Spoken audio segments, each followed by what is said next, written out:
Hello student, very good morning to all of you. चलिए आज की क्लास स्टार्ट करते हैं। तो आज की क्लास में हम पढ़ेंगे बोरान के बारे में। देखिए बोरान क्या होता है। बोरान प्रकृति में संयुक्त अवस्था में पाया जाता है। ओके, और इसके कुछ खनिज हैं जैसे कि कोलिमेनाइट। कोलिमेनाइट का सूत्र होता है Ca2B6O11 5S2O।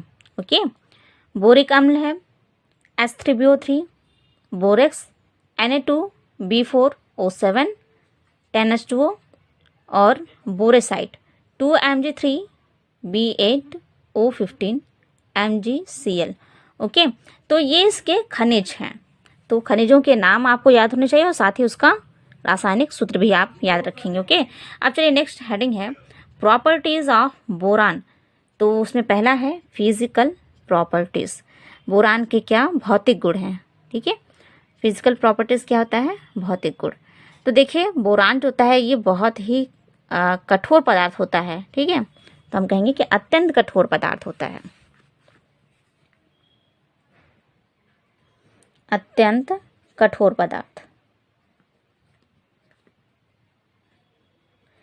और इसका जब हम गलनांक देखते हैं तो इसका गलनांक होता है 2450 केल्विन से अधिक। ठीक है, और क्वथनांक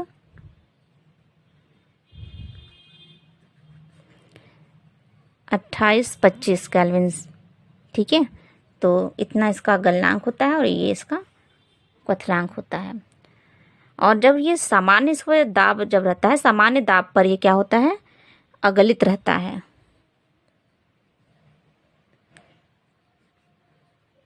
सामान्य दाब पर अगलित। और नेक्स्ट हम कह सकते हैं कि विद्युत का ये कुचालक होता है। बोरान विद्युत का क्या होता है, कुचालक। तो ये मुख्य रूप से इसकी फिजिकल प्रॉपर्टीज हैं बोरान की। चलिए नेक्स्ट है इसका केमिकल प्रॉपर्टीज यानी कि रासायनिक गुण। तो देखिए बोरान क्या होता है, रासायनिक रूप से सक्रिय नहीं है, लेकिन जब सामान्य ताप होता है, नॉर्मल टेम्परेचर होता है, तो ये रासायनिक अभिकर्मकों से क्रिया नहीं करता है ना। सामान्य ताप होगा तो रासायनिक अभिकर्मकों से ये क्रिया नहीं करेगा। लेकिन जब कभी कोई प्रबल ऑक्सीकारक आ जाए जैसे कि फ्लोरीन हो गया और कंसनट्रेट HNO3, तो इनके द्वारा ये अभिक्रिया कर लेता है। नेक्स्ट देखिए उच्च आयनन एंथैल्पी, यानी कि इनकी आयनन एंथैल्पी क्या होती है, उच्च होती है, और कम परमाणु आकार होने के कारण ये B3+ आयन का निर्माण करने में असमर्थ होता है। आयनन एंथैल्पी आप लोगों को पता ही है ना। किसी उदासीन विलिखित परमाणु में से एक इलेक्ट्रॉन निकालने के लिए जितनी ऊर्जा की आवश्यकता होती है वो उसकी आयनन एंथैल्पी होती है। ठीक है, तो चलिए नेक्स्ट देखते हैं वायु से क्रिया। देखिए सामान्य ताप में बोरान वायु या फिर ऑक्सीजन से कोई भी क्रिया नहीं करता। जब वायु की बात आएगी तो हम कह सकते हैं कि वायु से या फिर ऑक्सीजन से, मतलब वायु में जितने भी गैसेस हैं उनसे बात कर रहा है। ठीक है, तो समान ताप पे बोरान वायु और ऑक्सीजन से कोई क्रिया नहीं करता। 975 केल्विन पर यह गर्म करने पर एक लाल ज्वाला के साथ जलकर बोरान ट्राईऑक्साइड और बोरान नाइट्राइड का मिश्रण देता है। टेम्परेचर देखिए 975 केल्विन। ठीक है, सामान्य ताप अगर होगा तो ये कोई भी क्रिया नहीं करेगा, लेकिन देखिए टेम्परेचर जैसे बढ़ा दिया गया तो ये क्या कर रहा है, लाल ज्वाला के साथ जलेगा, बोरान ट्राईऑक्साइड बनाएगा। जब ऑक्सीजन के साथ अभिक्रिया हो रही है, यहाँ देखिए ऑक्सीजन के साथ अभिक्रिया हुई तो क्या हो रहा है, बोरान ट्राईऑक्साइड। जब नाइट्रोजन के साथ अभिक्रिया हो रही है तो बोरान नाइट्राइड का ये मिश्रण दे देता है। नेक्स्ट देखिए अम्लों से क्रिया। तो ये प्रबल ऑक्सीकारक अम्ल जैसे कि कंसंट्रेट H2SO4 तथा कंसंट्रेट HNO3 से क्रिया करके बोरिक अम्ल का निर्माण करता है ना। H3BO3 बोरिक अम्ल। प्रबल ऑक्सीकारक अम्ल H2SO4 HNO3 ये क्या है, प्रबल ऑक्सीकारक हैं। इनके साथ अभिक्रिया हुई तो क्या H3BO3 बन रहा है, यानी क्या है, ये बोरिक अम्ल बन रहा है। नेक्स्ट देखिए क्षारों से क्रिया। तो यह कास्टिक क्षार जैसे कि NaOH KOH आदि में घुलकर बोरेट्स का निर्माण करता है। ओके, और डाई हाइड्रोजन का उत्सर्जन करता है। ये देखिए NaOH है, क्या है ये? कॉस्टिक क्षार है NaOH। क्या मिला ये? बोरेट्स का निर्माण किया और साथ ही डाइहाइड्रोजन का उत्सर्जन भी हुआ। नेक्स्ट है हैलोजनों से क्रिया। तो उच्च ताप पर ये हैलोजनों से क्रिया करके उनसे संबंधित हैलाइड्स का निर्माण करता है। जैसे देख लेते हैं रिएक्शन। देखिए बेटा, यहाँ है बोरान है, यहाँ क्लोरीन से अभिक्रिया कर रहा है। क्लोरो, ब्रोमो, आइडो, ये सब जो है ग्रुप आप देखेंगे एलिमेंट्स हैं जिस ग्रुप में, उसको बोलते हैं हैलोजन ग्रुप, है ना। इसके बारे में आप लोग को कई बार बताया है कि हैलोजन ग्रुप वाले तत्व कौन कौन से हैं। तो ये देखिए क्लोरीन है और यहाँ पे ब्रोमीन है, तो ये क्या है? हैलोजन ग्रुप के एलिमेंट्स हैं। तो हमने अभी पढ़ा कि ये इनके साथ जब क्रिया करते हैं, हैलोजन ग्रुप के साथ क्रिया करते हैं, तो क्या बनाते हैं? इनसे संबंधित हैलाइड्स का निर्माण करते हैं। ठीक है, चलिए पांचवा है अपचायक प्रकृति। तो बोरान एक प्रबल अपचायक होता है और यह कार्बन डाइऑक्साइड को कार्बन में और सिलिकॉन डाइऑक्साइड को सिलिकॉन में अपचयित कर सकता है। रिएक्शन पे ध्यान दीजिए, बोरान है और यहाँ पे देखिए 3 मॉलिक्यूल्स हैं कार्बन डाइऑक्साइड के, यहाँ पे देखिए सिलिकॉन के हैं, सिलिकॉन डाइऑक्साइड के हैं 3 मॉलिक्यूल्स। ठीक है, जब आपस में अभिक्रिया हुई तो कार्बन अलग हो गया और सिलिकॉन अलग हो गया।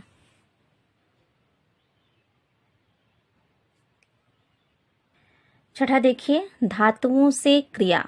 तो ये जो बोरान होता है अत्यंत उच्च ताप पर अनेक धातुओं से क्रिया करके उनसे संबंधित बोराइड्स का निर्माण करता है और ये बोराइड्स प्रायः उच्च गलनांक युक्त कठोर पदार्थ होते हैं। चलिए नेक्स्ट है बोरान के उपयोग। तो बोरान के उपयोग हम देख लेते हैं क्या क्या होते हैं। देखिए इसका उपयोग जो है जैसे कांच उद्योग होता है ना, जहाँ पे ग्लास बनाए जाते हैं, शीशे वगैरह, तो कांच उद्योग में किसी विशेष प्रकार के कांच के निर्माण में भी बोरान का उपयोग होता है। और इसके अलावा स्टील उद्योग में स्टील की कठोरता को बढ़ाने के लिए इनका उपयोग किया जाता है। ठीक, वो कहेंगे कि कांच उद्योग में विशेष प्रकार के कांच के निर्माण में।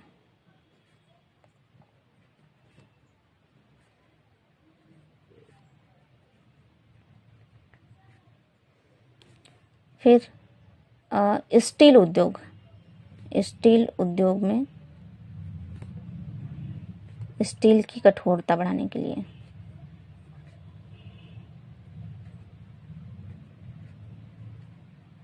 कठोरता बढ़ाने में,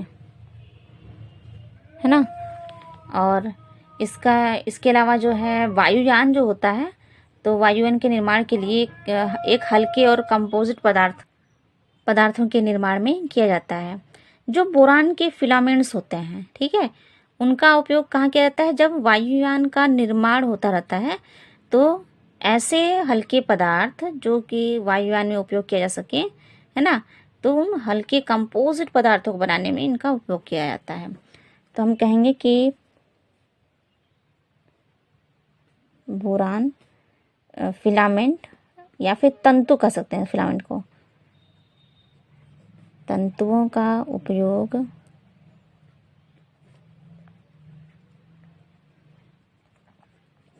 वायुयानों के निर्माण के लिए हल्के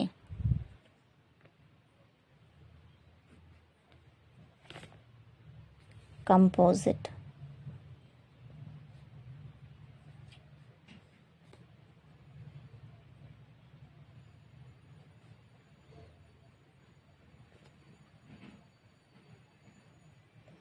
पदार्थों को बनाने में। ठीक है,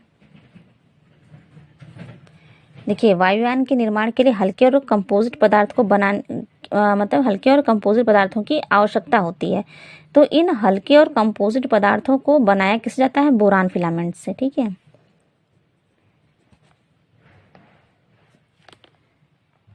चलिए अब हम देख लेते हैं कुछ बोरान के महत्वपूर्ण यौगिकों के बारे में। तो बोरान के महत्वपूर्ण यौगिकों में हम पहला यौगिक पढ़ेंगे बोरेक्स Na2B4O7 10H2O। इसका रासायनिक सूत्र, बनाने की विधियाँ देखिए, एक है कोलिमेनाइट से। तो कोलिमेनाइट के चूर्ण को जब Na2CO3 विलयन की अधिकता में उबाला जाता है तो उसका जो निस्यंद प्राप्त होता है ना, और निस्यंद का जब सांद्रण किया जाता है तो बोरेक्स के क्रिस्टल प्राप्त हो जाते हैं। ओके, मातृद्रव मदर लिक्विड में क्या होता है कि जब कार्बन डाइऑक्साइड को प्रोवाइड किया जाता है तो मेटाबोरेट को बोरेक्स में चेंज कर दिया जाता है। देखिए यहाँ से इस तरह से क्वेश्चन पूछा जा सकता है कि बोरेक्स के बनाने की प्रमुख विधियां बताइए, या फिर कोलिमेनाइट से बोरेक्स का निर्माण किस प्रकार से किया जा सकता है। ठीक है, चलिए नेक्स्ट है आप ट्राइनिकल से। तो प्राकृतिक अशुद्ध बोरेक्स ट्राइनिकल को जल में जब विलय कर दिया जाता है और उसका बार बार क्रिस्टल जब कराते हैं तो शुद्ध बोरेक्स प्राप्त हो जाता है। ठीक है, नेक्स्ट देखिए बोरिक अम्ल से। तो बोरिक अम्ल के जलीय विलयन में सोडियम कार्बोनेट को मिलाने पर बोरेक्स प्राप्त किया जाता है। देखिए यहाँ जब क्वेश्चन पूछा जाता है, केमिस्ट्री में बनते हैं क्वेश्चन कि क्या होता है जब, तो यहाँ से क्वेश्चन इस तरह से पूछा जा सकता है कि क्या होता है जब बोरिक अम्ल के जलीय विलयन में सोडियम कार्बोनेट मिलाया जाता है। ठीक है, या फिर पूछ लिया जाएगा कि बोरेक्स बोरिक अम्ल से किस प्रकार से प्राप्त किया जा सकता है, या बोरेक्स निर्माण की किसी एक विधि के बारे में बताइए, है ना। चलिए इसकी कुछ प्रॉपर्टीज हैं। तो ये देखिए बोरेक्स क्या होता है, सफ़ेद क्रिस्टलीय पदार्थ होता है, क्रिस्टल जैसा। ठंडे जल में अल्प विलेय होता है, लेकिन जब गर्म जल होता है तो गर्म जल में ये तुरंत ही घुल जाता है। उष्मा का प्रभाव देखिए, 10-13 केल्विन के नीचे जब गर्म किया जाता है तो ये फूल जाता है और अनाद्र बोरेक्स में परिवर्तित हो जाता है। लेकिन जैसे ही 10-13 केल्विन से उच्च टेम्परेचर इसको दिया जाता है तो ये सोडियम मेटाबोरेट और बोरिक एनहाइड्राइड प्राप्त हो जाता है ना, और कांच के समान एक गोली बन जाती है। कांच के समान एक गोली जैसी संरचना ऐसे बन जाती है, जिसको बोलते हैं सुहागा मनका। मनका यानी कि मोती बोलते हैं। ठीक है, तो कह रहे हैं ना कि जब टेम्परेचर हाई कर दिया जाए, 10-13 केल्विन से उच्च टेम्परेचर जब दिया जाए तो सोडियम मेटाबोरेट और बोरिक एनहाइड्राइड प्राप्त हो जाता है, और कांच के समान एक गोली जैसी संरचना ये बना लेते हैं, जिसको बोलते हैं सुहागा मनका। देखिए सुहागा मनका का परीक्षण जो है ये प्रैक्टिकल में कहीं कहीं जो है कराया जाता है, तो शायद आप लोग के प्रैक्टिकल में सुहागा मनका का परीक्षण कराया जाए। ठीक है, नेक्स्ट देखिए Na2B4O7 10H2O को जब गर्म किया जाता है तो अनाद्र बोरेक्स मिला। वही देखिए Na2B4O7 इसे क्या बोला गया है, अनाद्र बोरेक्स, जो अभी हमने पढ़ा। ठीक है, फिर देखिए अनाद्र बोरेक्स को जब और रेड हॉट कर दिया गया, रक्त तप्त यानी कि रेड हॉट कर दिया गया 10-13 केल्विन से ऊपर, सोडियम मेटाबोरेट बेरिक एनहाइड्राइड। ठीक है, ये दोनों प्राप्त हुआ। कैसे प्राप्त हो रहे हैं, पारदर्शक कांच के समान गोली, बिल्कुल गोली के जैसे, इसी गोली को बोला गया है सुहागा मनका। नेक्स्ट देखिए अम्लों से प्रक्रिया। तो तनु यानी कि डायलेट HCl और H2SO4 से जब इनकी अभिक्रिया कराई जाती है तो आर्थोबोरिक अम्ल प्राप्त होता है। यहाँ देखिए, ठीक है, Na2B4O7 है। क्या है ये, Na2B4O7 अनाद्र बोरेक्स है। इसकी अभिक्रिया किससे कराई गई, तनु डायलेट HCl और H2SO4 से आर्थोबोरिक अम्ल प्राप्त हो रहा है। ये है आर्थोबोरिक अम्ल। चलिए ये 3 रूपों में पाया जाता है। ठीक है, इसका फोर्थ जो केमिकल प्रॉपर्टीज़ है इससे हमें पता चलता है कि 3 रूपों में पाया जाता है।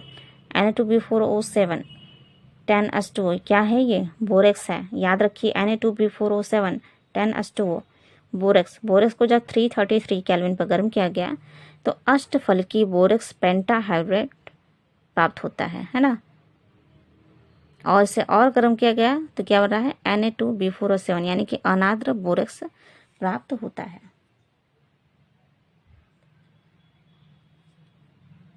नेक्स्ट देखिए अमोनियम क्लोराइड से प्रक्रिया।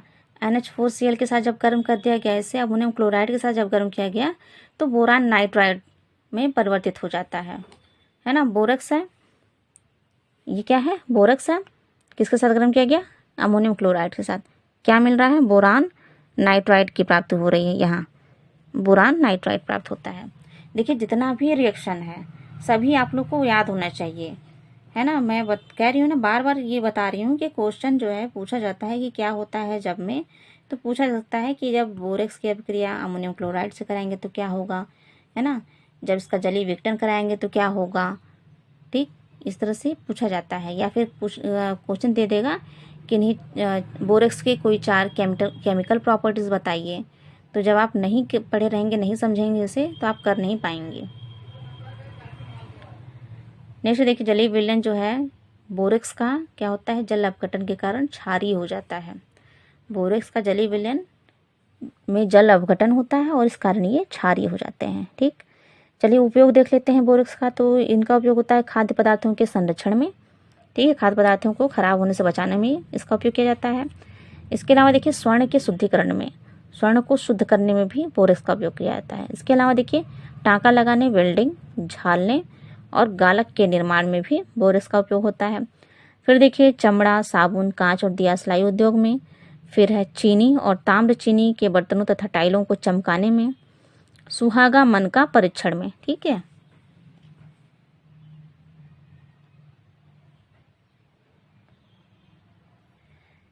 नेक्स्ट है देखिए बोरिक अम्ल।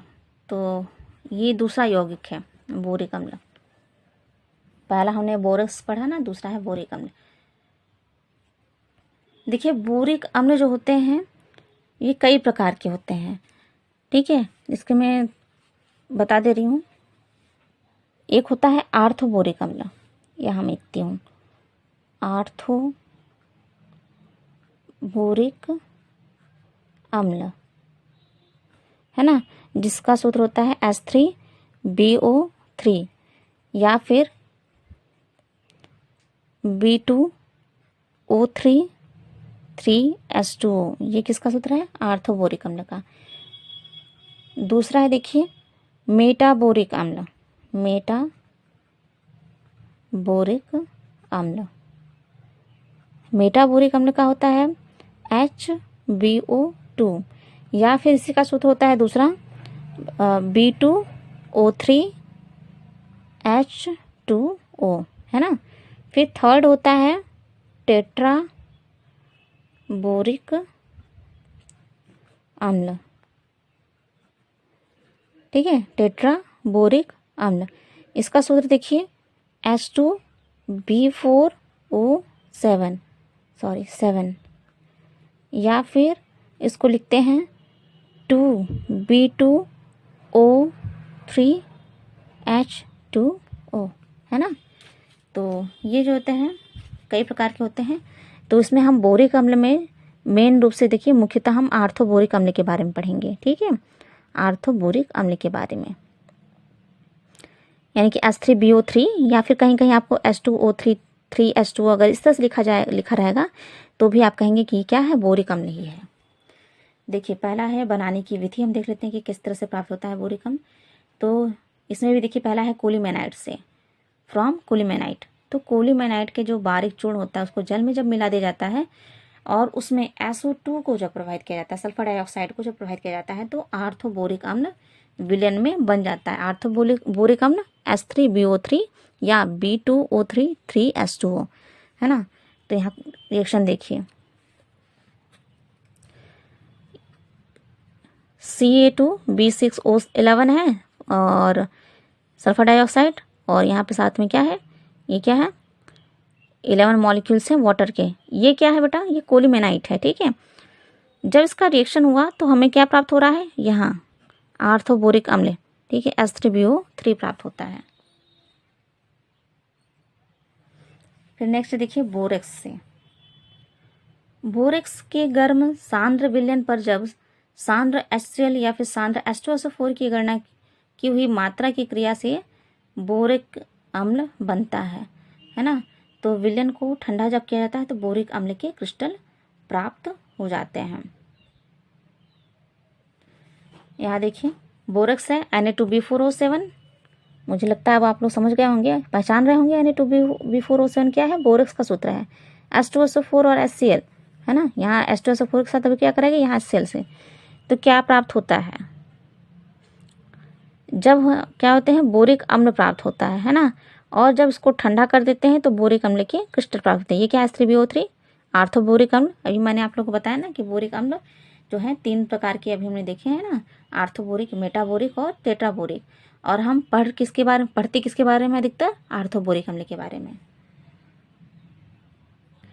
गुण देख लेते हैं। तो बोरिक अम्ल जो होता है ये भाप जल में वाष्पशील होता है, ठंडे जल में कम विलेय होता है और गर्म जल में अधिक विलेय होता है। और नेक्स्ट देखिए, बहुत ही दुर्बल अम्ल होता है। लिटमस का रंग कैसा कर देता है, ये मदिरा जैसा, बिल्कुल रेड, है ना, जिस तरह से शराब होती है रेड कलर की, वैसा रेड ये कर देता है। मेथिल ऑरेंज पर इसका कोई भी प्रभाव नहीं पड़ता। ये क्षार से क्रिया करके लवण का निर्माण करता है और अल्कोहल से क्रिया करके एस्टर का निर्माण करता है। ठीक,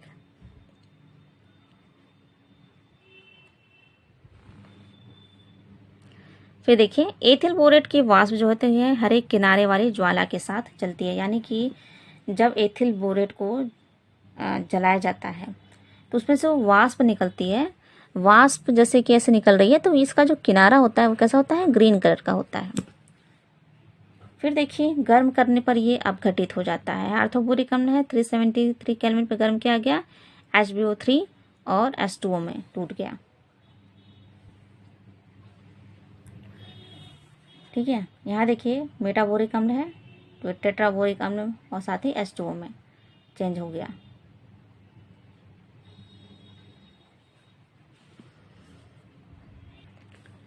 नेक्स्ट देखिए बेटा, टेट्राबोरिक अम्ल है H2B4O7, इसको रेड हॉट किया गया तो बोरान ट्राइऑक्साइड बन रहा है। फिर देखिए, बोरिक अम्ल को 373 केल्विन में गर्म किया गया तो मिल रहा है मेटाबोरिक अम्ल। फिर मेटाबोरिक अम्ल को 413 केल्विन पे गर्म किया गया तो क्या बन रहा है, टेट्राबोरिक अम्ल। टेट्राबोरिक अम्ल को जब रेड हॉट किया गया तो बोरान ट्राई ऑक्साइड बना।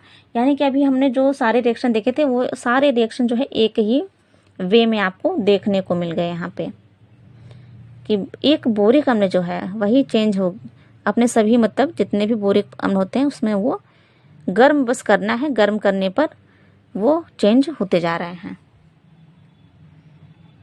फिर नेक्स्ट देखिए उपयोग, तो इसका उपयोग भी कांच उद्योग में किया जाता है। इसका जो तनु विलयन होता है वो कीटाणुनाशक होता है। ठीक है, आँख, कान, नाक, गला, घाव आदि की धोने के काम आता है। फिर देखिए, खाद्य पदार्थों के परीक्षण में इसका उपयोग होता है। नेक्स्ट देखिए, औषधियों में कीटाणुनाशक के रूप में डस्टिंग चूर्ण, बोरिक लोशन, बोरिक मरहम इत्यादि में इसका उपयोग किया जाता है ना। फिर लास्ट है देखिए, चीनी और ताम्र, चीनी की वस्तुओं पर चमक लाने में भी बोरिक अम्ल का उपयोग किया जाता है। नेक्स्ट है देखिए एल्यूमिनियम, है ना। अभी हमने बोरान पढ़ा, बोरान के 2 यौगिकों के बारे में पढ़ा।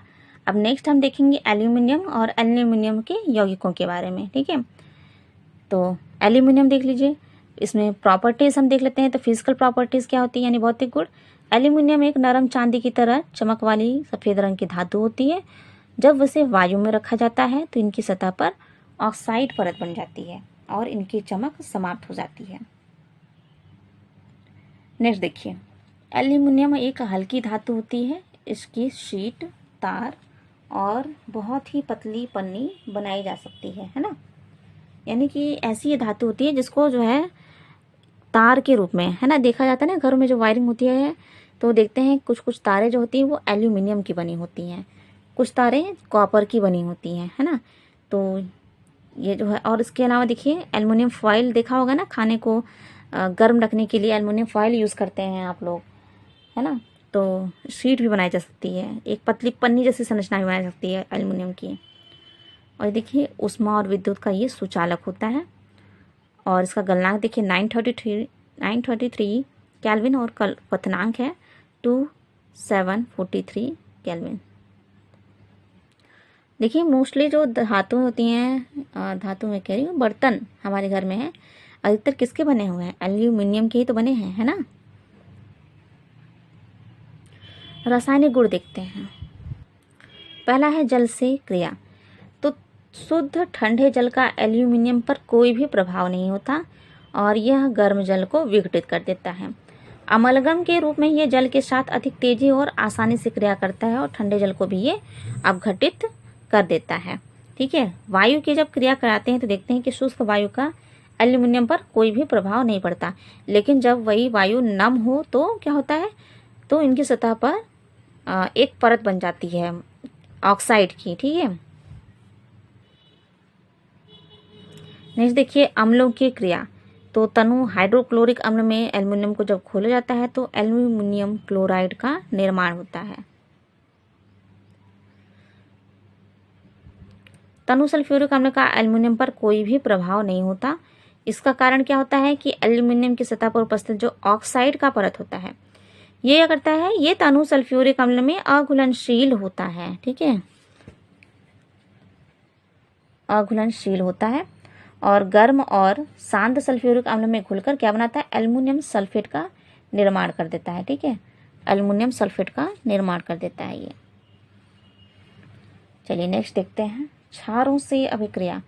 तो NaOH और KOH आदि क्षारों में एल्युमिनियम घुलकर क्या बनाता है, मेटा एल्यूमिनेट का निर्माण करता है। देखिए ये है सोडियम मेटा एल्यूमिनेट का सूत्र।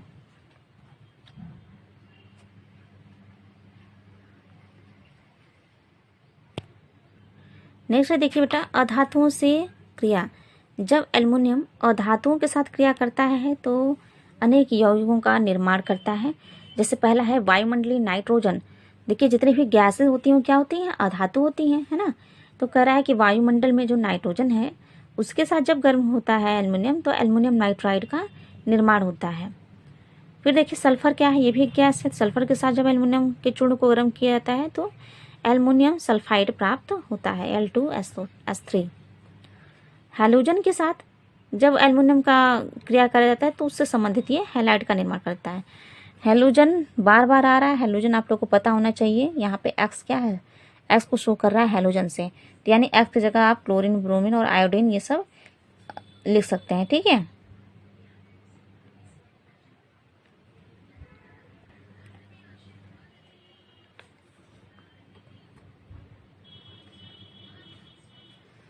देखिए अगर जैसे क्लोरीन अगर रखा तो क्या बनेगा, एल्युमिनियम क्लोराइड बनाएगा, है ना।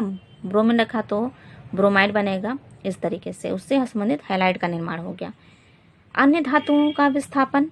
तो एल्युमिनियम क्या होता है, एक प्रबल वैद्युत धनात्मक तत्व होता है और इस कारण से ये अपने से कम वैद्युत धनात्मक धातु जैसे कि कॉपर, जिंक, मरकरी, लेड इत्यादि को उनके लवणों के विलयन से ही विस्थापित कर देता है। ठीक है, प्रबल वैद्युत धनात्मक तत्व है तो जब इनकी अभिक्रिया कराई जाएगी इनसे कम वैद्युत धनात्मक तत्वों के साथ तो क्या करेंगे, ये उनके लवण के विलयन से उन्हीं को हटा देता है। ठीक है, रिएक्शन देखिए एल्युमिनियम है, जिंक सल्फेट है ZnSO4, है ना। तो एल्युमिनियम जो है SO4 के साथ अभिक्रिया कर रहा है और जिंक को हटा दिया, जिंक जो है अलग हो गया।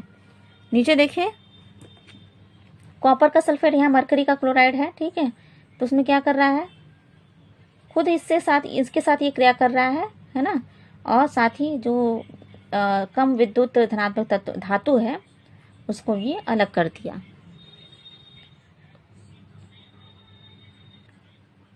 एल्युमिनियम के अपचायक गुणों को देख लेते हैं। तो एल्युमिनियम की ऑक्सीजन के प्रति बहुत ही जो बहुता होती है यानी अफिनिटी जो होती है वो बहुत ही अधिक होती है। प्रबल अपचायक की भांति व्यवहार करते हैं ये, है ना। और विभिन्न धात्विक ऑक्साइडों को ये धातु में अपचयित कर देता है, यानी जो भी धातु के ऑक्साइड होंगे उसमें से क्या करेगा वो उसमें से धातु को ही वो अलग कर देगा। ठीक है, देखिए जैसे कि एल्युमिनियम है ना, और ये क्या है, फेरस के ऑक्साइड है, फेरस ऑक्साइड है ना, क्रोमियम ऑक्साइड है। तो क्या कर रहा है, यहाँ से फेरस ही अलग हो गया और ये एल्युमिनियम जो है इसने जो है इसके जो ऑक्साइड थे उनसे ये अब क्या कर दिया, उससे वो अटैच हो गया। उपयोग देखते हैं क्या है एल्युमिनियम का। तो विद्युत संचरण तारों के निर्माण में इनका उपयोग होता है, घरेलू वस्तुओं के निर्माण में, सिल्वर पेंट के निर्माण में, फिर है साबुन, सिगरेट इत्यादि की वस्तुओं को लपेटने के लिए भी एल्युमिनियम पन्नी का उपयोग करते हैं।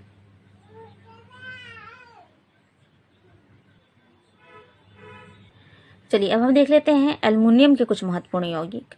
तो इसमें पहला है एल्यूमिना। है ना, एल्यूमिना Al2O3। तो एल्युमिनियम के कुछ अयस्क होते हैं जिसका नाम है गिब्साइट। तो एल्युमिनियम के देखिए यहाँ अयस्कों की बात की जा रही है, तो एल्युमिनियम के अयस्कों के नाम आपको याद होने चाहिए और साथ ही उसका केमिकल फॉर्मूला भी, है ना। तो गिब्साइट है देखिए Al2O3 3H2O। फिर है बहुत ही महत्वपूर्ण अयस्क होता है एल्युमिनियम का बॉक्साइट। बॉक्साइट का है Al2O3 2H2O, डायस्पोर Al2O3H2O। और फिर ये कह रहा है कि ये सभी जो अयस्क होते हैं ये किस रूप में होते हैं, हाइड्रेटेड रूप में होते हैं, है ना। चलिए प्रयोगशाला विधि देख लेते हैं एल्युमिनियम की, तो एल्यूमिना की। तो प्रयोगशाला में एल्युमिनिया यानी कि एल्युमिनियम ऑक्साइड, ये इसका क्या है, नाम है, रासायनिक नाम है एल्यूमिनियम ऑक्साइड। तो जब एल्यूमिना को एल्युमिनियम या फिर एल्युमिनियम सल्फेट या फिर अमोनियम एलम के साथ उच्च ताप पर गर्म करते हैं तो क्या मिलता है, एल्यूमिना की प्राप्ति हो जाती है ना। एल्यूमिनियम को एल्युमिनियम सल्फेट या फिर अमोनियम एलम को जब उच्च ताप पर गर्म किया जाता है तो प्राप्त होता है एल्यूमिना। रिएक्शन देखिए बेटा, पहला है यहाँ एल्युमिनियम हाइड्रोक्साइड है, गर्म किया गया तो हमें क्या प्राप्त हो रहा है, एल्यूमिना प्राप्त हुआ, है ना। फिर क्या है, एल्युमिनियम सल्फेट गर्म किया गया तो एल्यूमिना प्राप्त हुआ। फिर क्या है, अमोनियम एलम को जब गर्म किया गया तो क्या प्राप्त हो रहा है, एल्यूमिना प्राप्त हुआ। उपयोग देख लेते हैं एल्यूमिना के।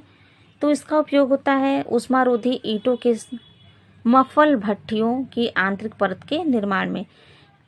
ऊष्मारोधी ईंटों के यानी ऊष्मारोधी ईंट जहाँ से प्राप्त होते हैं जिन भट्टियों से, उनके आंतरिक परत के निर्माण में एल्यूमिना का उपयोग किया जाता है। फिर है एल्यूमिनियम के औद्योगिक उत्पादन में भी एल्यूमिना का उपयोग होता है ना। नेक्स्ट देखिए, बॉक्साइट सीमेंट के निर्माण में एल्यूमिनियम का उपयोग हो रहा है, एल्यूमिना का। एल्यूमिनियम लवड़ों के निर्माण में, और गलित बॉक्साइट एक कठोर पदार्थ के रूप में भी एल्यूमिना का उपयोग किया जा सकता है।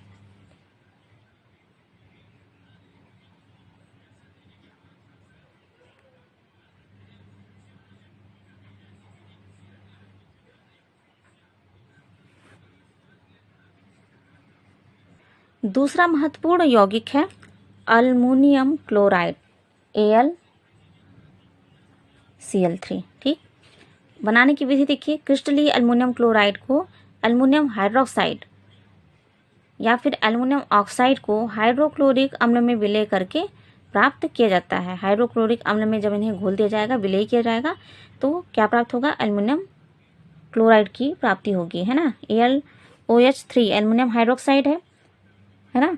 फिर क्या है, हाइड्रोक्लोरिक अम्ल है, इसके साथ जब ये विलय कर दिया गया तो क्या प्राप्त हो रहा है, अल्मुनियम क्लोराइड प्राप्त हो रहा है, ये देखिए।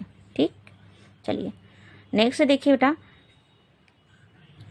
क्रिस्टलीय एल्युमिनियम क्लोराइड को जब गर्म किया जाता है तो अनाद्र AlCl3 यानी कि अनाद्र एल्युमिनियम क्लोराइड प्राप्त नहीं किया जा सकता है, क्योंकि क्रिस्टलीय लवण को गर्म करने पर Al2O3 की प्राप्ति होती है ना। रिएक्शन देखिए, Al2O3 यहाँ देखिए क्रिस्टलीय एल्युमिनियम क्लोराइड है, इसको जब गर्म किया गया तो क्या प्राप्त हो रहा है, हमें क्रिस्टलीय Al2O3 की प्राप्ति होती है। फिर देखिए नेक्स्ट है, अनाद्र एल्युमिनियम क्लोराइड को गर्म एल्युमिनियम चूर्ण पर क्लोरीन गैस या फिर HCl गैस में जब प्रवाहित किया जाता है तो क्या प्राप्त होता है, एल्युमिनियम क्लोराइड प्राप्त होता है। एल्युमिनियम चूर्ण को प्राप्त क्या किया जा रहा है, एल्युमिनियम चूर्ण को क्लोरीन गैस या फिर HCl गैस में प्रवाहित किया जाता है तो क्या प्राप्त हो रहा है, हमें एल्युमिनियम क्लोराइड प्राप्त होता है। नेक्स्ट देखिए, अनाद्र एल्युमिनियम क्लोराइड को तप्त एल्यूमिना या फिर कोक के मिश्रण पर क्लोरीन गैस या फिर HCl गैस को प्रवाहित करके भी प्राप्त किया जा सकता है। एल्यूमिना है Al2O3 है ना, क्लोरीन गैस का यूज़ कर सकते हैं या फिर HCl का, तो यहाँ पे हमने क्या यूज़ किया है, क्लोरीन गैस, तो क्या बन रहा है, AlCl3 एल्युमिनियम क्लोराइड की प्राप्ति हो जा रही है।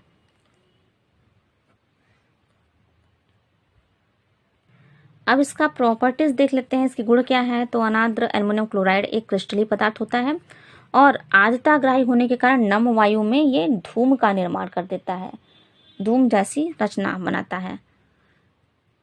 फिर देखिए गर्म किया जाने पर 458 केल्विन पर जब इसका ऊर्ध्वपातन हो जाता है और 625 केल्विन पर इसकी वाष्प का अणुसूत्र Al2Cl6 ही प्राप्त होता है।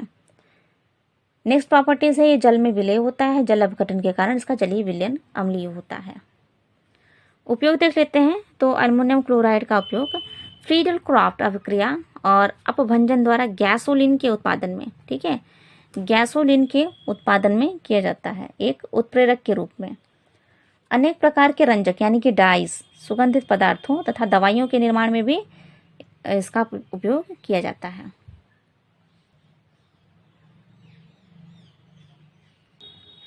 नेक्स्ट यौगिक है इसका पोटास एलम, ठीक है, एल्युमिनियम का जो नेक्स्ट यौगिक है वो है पोटास एलम।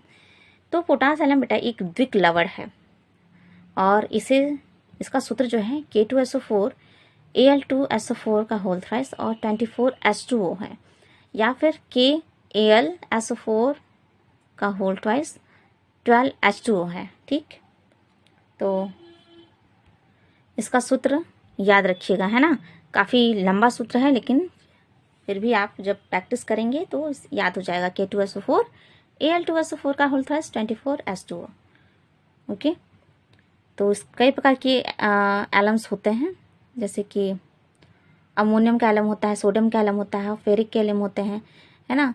लेकिन हमें पढ़ना है किसके बारे में है, पोटास एलम के बारे में। तो बनाने की विधि देख लेते हैं। तो पहला है एल्यूमिनाइट से।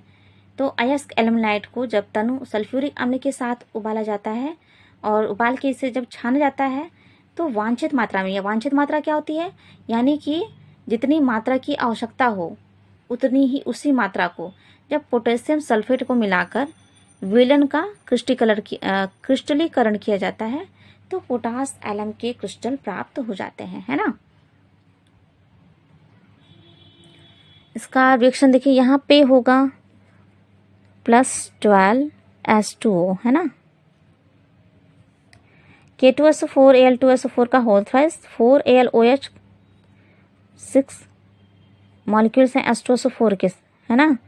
तो क्या कह रहा है, जब अयस्क एल्यूमिनाइट को तनु सल्फ्यूरिक अम्ल के साथ उबालकर छाना गया तो वांछित मात्रा में पोटेशियम सल्फेट को मिलाकर, ठीक है, यहाँ देखिए जब छाना गया फिर क्या कर रहा है कि वांछित मात्रा में पोटेशियम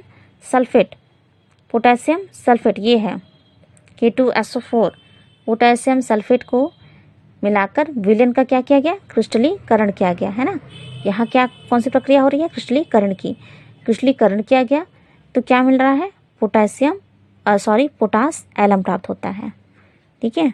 K2SO4 Al2SO4 का होल थ्राइस साथ ही 24H2O, ये क्या है, पोटाश एलम।